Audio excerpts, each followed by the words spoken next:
Okay guys, this is my bike. 2018 Trek Marlin 7.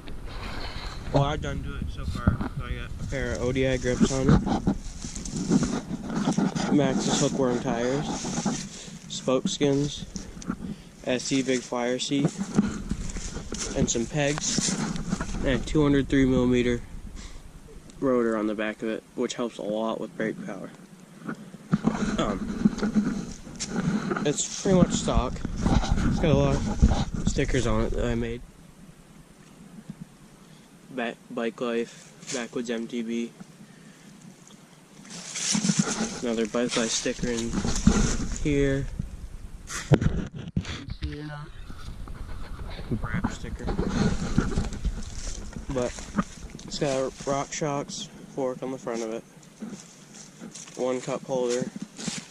3x9 drivetrain, but it's a fun wheelie bike and mountain bike. But we finally came back home, and now we're chilling in the backwoods. Whoa,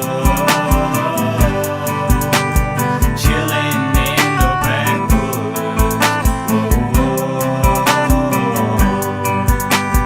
chilling in the backwoods. Like that quick little bike check.